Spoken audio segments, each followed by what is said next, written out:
Okay, hi everyone. We're going to try to keep this as normal as possible.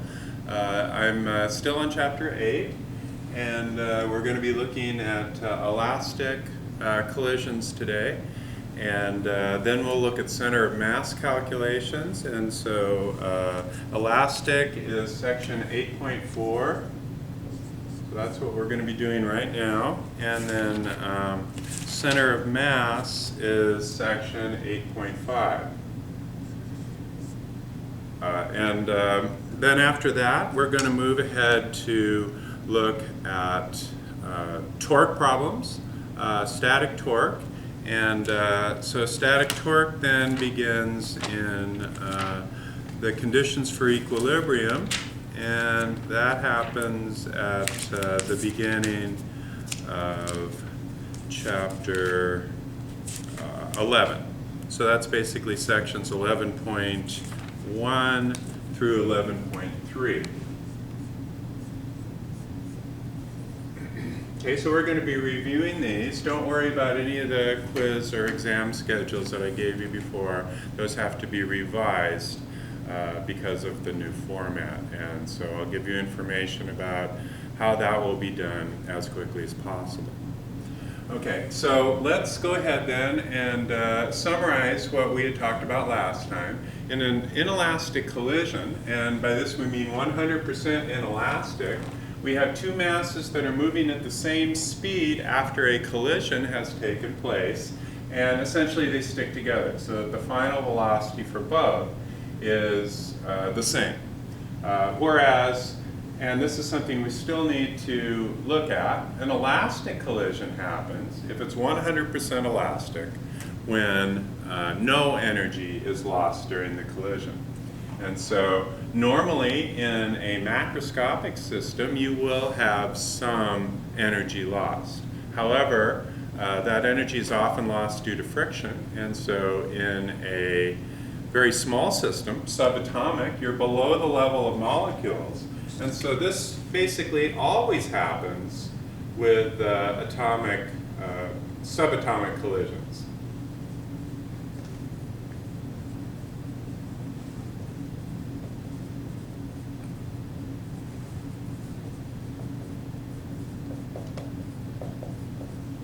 And so we can say that we have an approximately elastic collision in a macroscopic system, like, let's say, for example, pool balls colliding with each other. But it becomes exact when we get down below the level of friction, which is submolecular. And so this is also a condition then that can be satisfied. So essentially then, if we have an elastic collision, we have three equations that we can work with if it's a two-dimensional collision.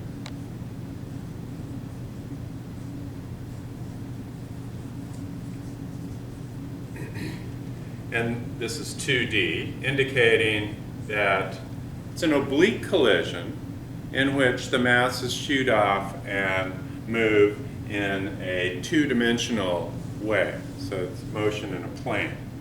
Okay, and so our three equations then are the sum of the x momentum equals the sum of the y momentum, or of the final x momentum, before and after the collision.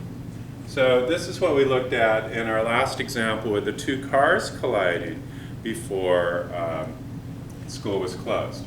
And then we also have the sum of the initial y momenta equals the sum of the final y momenta. Okay, so this means that we're going to have to take the x and the y components of momentum and separately satisfy those conditions for the x part of the motion and the y part of the motion. And then these were the only two equations that we could work with in an inelastic collision. But in an elastic collision, we can also use conservation of energy. Now let's assume that the system is like a pool table kind of a configuration in which the balls have freedom of motion in 2D. In that kind of a problem, then we can use conservation of energy. Okay, so this is the two equations for momentum conservation.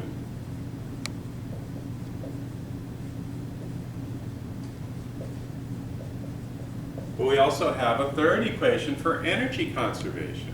So we can say then that 1/2 m1 v1 initial squared plus 1/2 m2 v2 initial squared equals 1/2 m1 v1 final squared plus 1/2 m2 v2 final squared. Now, why are we only looking at kinetic energy? Well, because it's on a level flat surface. There's no springs, anything like that. And so we're just going to be trading off kinetic energy. This is kinetic energy initial of the system equals kinetic energy final of the system. And so let's look at an example. Let's say that we're playing pool and we have a cue ball that has an initial velocity v1 initial and a mass m1. And then that hits, let's say, the 8 ball, which has a mass m2. Eventually we'll set m2 equal to m1 in this problem. But let's say that v2 initial is equal to 0.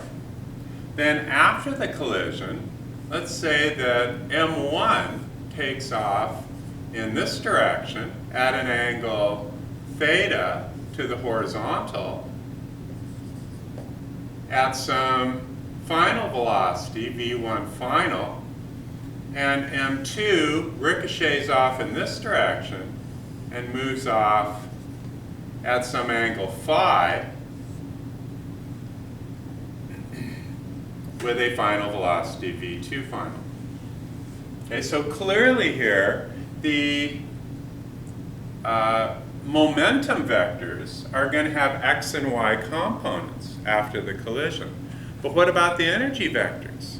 Well, energy isn't a vector, right? It's a scalar. And so you don't think about that at all. What you do is you just add up the energy, and so it's like water. You know, you have 2 glasses of water, one that has an initial kinetic energy for mass 1 and one that has initial kinetic energy for mass 2. And then you pour that energy into the final energy cups, okay? So it's the same amount of water, but it's just being redistributed, just the same way as with energy, okay? So we're not taking any components, we're just adding this quantity of energy up before, we're saying that's equal to the quantity of energy after the collision. And so this then we could call equation 1, this we could call equation 2, and this we could call equation 3. So this means we have 3 equations with which we could solve for 3 unknowns. Okay, so in this problem, let's assume that m1, m2, v1 initial, v2 initial, and phi are given. And so what we want to solve for then would be v1 final, v2 final, and theta. Say that these are the 3 unknowns that are not given in the problem, but we're able to measure the angle phi. Okay, now if we can't measure the angle phi either, we have an underdetermined problem in which we don't have enough equations for the number of unknowns we have. And so this is why one of these angles must be given if we want to find the final velocity and the third angle. Okay, so that's the example then that would satisfy, say, your questions about how to make that winning pool shot. You want to sink the 8 ball, let's say. Okay, and so you want that 8 ball to go in to one of the pockets, and so that's our goal here. You'll find that this example, if you're a pool player, is one of the most useful examples you'll ever get from this class. Okay? You're never going to scratch on the 8 ball again if you follow my instructions here. All right, so what we're going to do now is write the equations for this problem.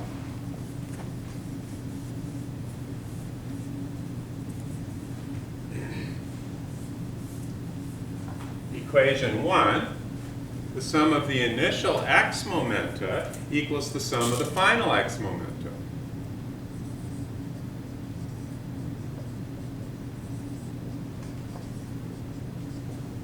Now to do this, we're going to need to establish an xy coordinate system. Okay, so I think that's a nice natural one because the initial momentum is only the momentum of mass 1 because mass 2 is the 8 ball and the 8 ball is initially at rest. Okay? And so if we call this the x direction, then there's no initial y momentum. And so that means the final y momentum must also be equal to 0 when we add it together. Okay, and so the initial x momentum is just m1 v1 initial plus m2 times 0. But what's the final x momentum? Well, we can go over here and we can see that this is a vector that has an x component for mass 1 that's equal to m1 v1 final times the cosine of theta. So that's p final cosine of theta. And similarly, for m2, we have a vector here. Here, this is the momentum vector m2 v2 final. And then the x component of that is going to be m2 v2 final cosine of phi. Okay, so, and then we have the y components of momentum as well, and we'll get to those in a second. But let's just write the x components here. So what we have then is m1 v1 final times the cosine of theta plus m2 v2 final cosine of phi. Okay, so that is our equation 1. Expanded out with the initial x momentum of mass 2 being equal to 0. Okay, now equation 2 is going to be the sum of the initial y momenta equals the sum of the final y momentum. Okay, and so let's go over here. We can see that the final y momentum of mass 1 is going to be m1 v1 final times the sine of theta. And the final y momentum of mass 2 is going to be minus m2 v2 final times the sine of phi.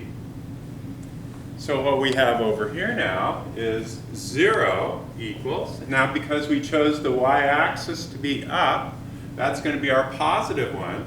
So that'll be m1 v1 final sine theta minus, because the m2 vector is negative, or pointed down, to final sine phi. So that's equation 2. Okay, so these are the two tougher ones. The easier one is the energy equation, equation 3, because we're just summing things up and we don't have to worry about taking components because energy isn't a vector. Okay, so the energy equation then, equation 3, is just 1/2 m1 v1 initial squared plus 1/2 m2 v2 initial squared, which we already know is 0, because v2 initial is 0. The 8 ball is not initially moving. So that'll equal 1/2 m1 v1 final squared plus, now it's not a minus because energy is always positive. Okay, and so this is just a quantity of energies plus 1/2 m2 v2 final squared. Okay, so there is a fair amount of algebra involved in solving these three equations for v1 final, v2 final, and for theta. However, if we make a special case assumption that m1 equals m2, so that the masses are equal as they would be in a pool ball problem, and if we also in our givens here say that phi is equal to 30 degrees, then when we solve these three equations, and by the way, as a homework problem, I would expect that you could solve all three of these for V1 final, V2 final, and for theta. But on an exam, I think that would be going a little too far. That could be, say, 30 minutes of algebra. However, the technique that you might use would be to eliminate phi by taking these two expressions, solving for M2 V2 final cosine phi and M2 V2 final sine phi, and solving for that in terms of everything else, square them and add them. If you do that, then you'll get a cosine squared phi plus sine squared phi, and then that'll eliminate your phi dependence. Okay, so then you'd have two equations and two unknowns.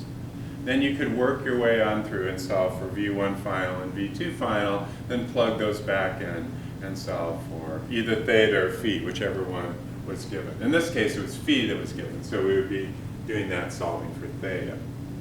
But in the special case where M1 equals M2, I'll just give you the result. Theta will equal 60 degrees, because we know that if M1 equals M2, in these equations, theta plus phi equals 90 degrees. And so this is one of our solutions that always holds true.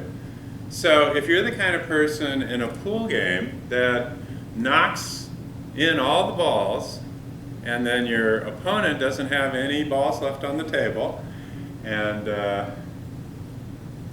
or you don't have any balls left on the table, and your opponent has every ball left on the table, is what I should say, and then you scratch on the 8 ball, then you still lose.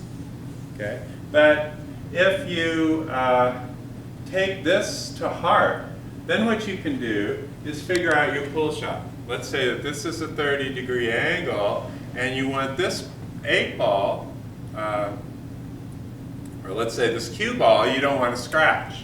And so at a 30-degree angle, the 8 ball will go into the pocket here. But if you measure this angle between M1 and M2, that's always going to add up to 90 degrees. So if you see that that's going to put you on a trajectory for your cue ball, so if the cue ball goes into a pocket, then you try a different shot. Or you put a little spin on the ball. If you put some spin on the ball, then that will affect these equations, and theta plus phi will no longer equal 90 degrees. Okay, so I would expect you on an exam to be able to set these equations up, but not necessarily to solve through all the algebra to get the final result. Or I could greatly simplify these so that you would not have so much algebra to do. But that's the basic procedure that you would go through to solve an equation that involves an elastic collision. You would solve the x momentum equation, the y momentum equation, and the energy equation. And then you would take the algebraic results by solving those equations simultaneously.